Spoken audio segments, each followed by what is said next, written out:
Good morning and welcome to Thursday's Early Morning Intuitive Guidance. And I have to tell you all, our card matches just kind of the bewildered, bemused state I'm in at this point in time. The title for the card is Quandary Crossroads. And it feels like, there's just some funky energy. Good morning, Gwen. You're the first one here today. Welcome, welcome. So, good morning, Nancy. Hello. Glad you're here. Everybody rolling in. This is good. Get my hand lotion on so we're ready. And my poor hair is having a total humidity freak out. So, so it's just kind of hanging here. So I'm in I think bewildered, bemused is a good way to describe where I'm at. Was at a meeting last night and everyone was talking about their renovation projects, etc. And I could, a lot of people were saying, I need more support, I need more support, I need more support. And yet we're all sitting there not really supporting each other. So it was very interesting. So I'm kind of in that place where you're observing a situation and you go, but out of that can come useful cogitation. So we'll see. Good morning, Ruth Ann. Glad you're here. Good morning, Barb. Welcome. Got some sunshines coming through, which the air quality here today is dangerous, I believe. Was it? I don't remember which one it was, but the not good stuff. Red. It's red. So we shall see. But let's start with some tapping and some grounding, because I think, I know for me right now, grounding would be a good thing. So just tap your feet on the floor a little bit. And the chest. Breathing in. Breathing out. Through your feet into Mother Earth, sending down your roots deeply. Breathe in. Breathe out. Good morning, Diane. Glad you're here. Breathe in. Breathe out. I'm noticing I'm short of breath this morning. Maybe because of what's going on in the air quality.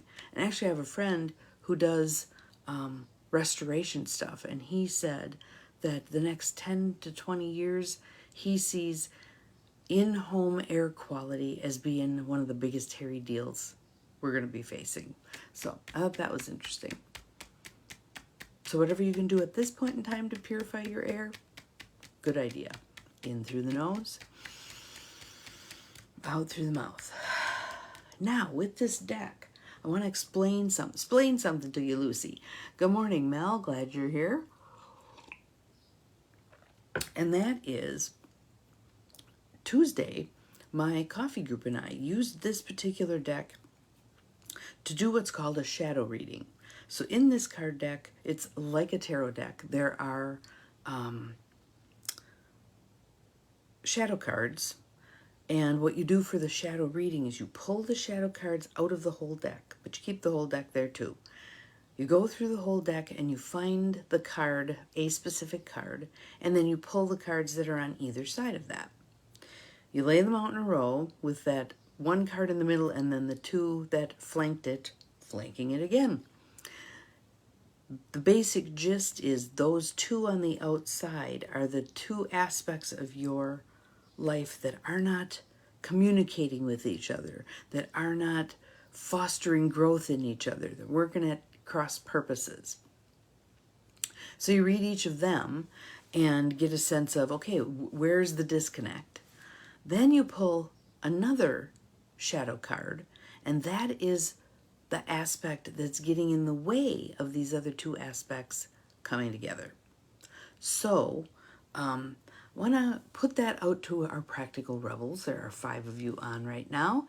Would you be interested in us as a group on Early Morning Intuitive Guidance doing that shadow reading for the practical rebels to see what the collective of us might?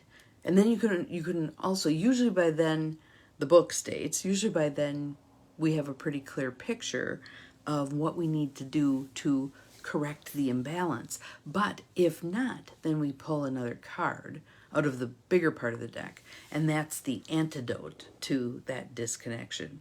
So if you would like me to do that shadow reading, just put shadow reading in the feed, and a little down the road when I go back in and check things, I'll see if there's any interest in doing that. But for today, we just have a single card, which, oh, Nancy's giving me a yes. Okay. It's really a discerning reading. I just find it amazing. Cool. All right. Looks like we're going to be doing that. So maybe that'll happen tomorrow, next day. We'll figure it out. So, but our card for today is, did I show you the cover of the deck? No, I don't think I did I? So it's the Wild Harmonic deck by Gabrielle J. Merrihew. Shadow reading, fabulous. Thank you, thank you. All right. But our single card for today is Shadow of Dimensional Quandary Crossroads. Quandary Crossroads. Kind of an interesting image, too. The shadow cards are all darker. And again, the thing with shadow is it is a field that's ripe for harvesting. We don't want to avoid our shadow. We've stuffed things in the shadow for reasons, but we want to be whole human beings, divine spirit led human beings. We want to mine that shadow stuff, do our shadow work so that we can be more whole, right? So for today, this one here, Quandary Crossroads, Shadow of Dimensional. As the shadow consumes the dimensional expanse, our ability to discern wisdom becomes skewed. Our ability to discern wisdom becomes skewed. And I think that's why this is called Quandary Crossroads. We get to those places where sometimes we're at a crossroads and we can pretty easily choose. And I'm going to pick this, not that. But this one, as we read the description, you're going to see it's about a much more major crossroads. And we're standing there in a quandary. Which way do I go? And I'm going to throw in the idea that there may be more than this or that. There may be this or that or that or that or that or that. There may be a lot of options. And how do I decide? So, the meditation part of this card, I'll show it to you again. The contrast between reality and what we wish it to be, and the doubt that can arise from such. So, there's reality that maybe a majority of people would agree on. Agreement doesn't seem to be coming real well to people right now, does it? But, and how we wish it to be. But painting that picture for ourselves of how we wish it to be, and then opening up, handing it off to the universe. Okay. And actually, I started reading another Tosha Silver book. I haven't done this one before. I've thought about it, even thought about ordering it from thrift books, and never did it. Now it feels like it's divine right timing to do that. So I ordered that book along with Letters to a Young Poet and a Robin Wall Kimmerer. Which one did I order? I don't remember, but I have a new Robin Wall Kimmerer to read also, which I love. Okay, so the contrast between reality and what we wish it to be, and the fact that those are different, creating quandary, creating uncertainty, etc. A card of perhaps the most difficult choices one ever has to make. When set upon by things going awry, does one fall into a self-defeating attitude or rise up and face things with the joyful mood of a waking dreamer who knows things aren't over yet? So that lets me know this is a good measure of our exhaustion, discouragement, etc., etc. When we're faced with some quandary and we slide into self-defeating attitude, my suggestion to all of us, and very loudly to me today, is revert to self-care. revert to self-care, whatever that's going to mean. So for me, it's going to be some park time today. And kind of kindly and lovingly calling yourself out on the self-defeating attitude. Okay, there's some stinking thinking. What can I think instead? What can I do instead? What will help re-rail me since I've derailed into this, oh, I think it's gonna rain, Eeyore kind of perspective. So I want to read that one again because I love that sentence. When set upon by things going awry, does one fall into a self-defeating attitude or rise up and face things with the joyful mood of a waking dreamer who knows things aren't over yet? When things are going wrong for me, I feel this urge to believe that this is an indication of how things will go for me from now on. Something in me wants to confirm my perpetual doom and deeply wallow in the misery of that vision. Ever been there? The white hot pity party? Yep. Even though all is falling down around me, I can always choose to turn to it with a perspective of, and yet? And yet? So we can say, okay, the world's going to hell in a handbasket. This isn't working, that isn't working, blah, blah, blah, blah. And yet? And how do you fill in the and yet? So the inquiry question is, what perspectives am I holding that may feel powerful but are actually holding me back? If one of you could put that in the feed, that would be great. What perspectives am I holding that may feel powerful but are actually holding me back? So I'll give you one. It's that idea that everything's a shit show. Well, what can I do about this? Everything's a shit show. And that may feel powerful because it A, lets you off the hook for having to do something, and B, puts the blame outside of you. Well, if all of these people weren't mucking it up, life would be a whole lot better. That can feel powerful. It can conserve some of our energy, but it's a double-edged sword. It does hold you back. It puts you in victim status, right? If they would all do something different, I'd be okay. You've now hinged your okayness on someone else doing something, which you do not have control over at all. So coming back to, and I think a piece of discernment for me with this is the coming back to myself needs to be that joyous homecoming, not the, oh, I guess I'll trudge back to the same old place. Blah. No. So embrace the quandary crossroads. Be fully present for it. Standing there looking, I have no idea what to do. Look at all these options. I have no idea what to do. Turn it over to God. Put it in your God jar. Let it percolate a while longer. I'm seeing a few things that I put in the God jar maybe 3 months ago to percolate are beginning to break up through the ground. How's that for mixing my metaphors? Hey, so there's something niggling. Hang on. The people you surround yourself with. Thank you, Gwen. I appreciate it. The people you surround yourself with are highly influencing of your go-to approach for dealing with stuff.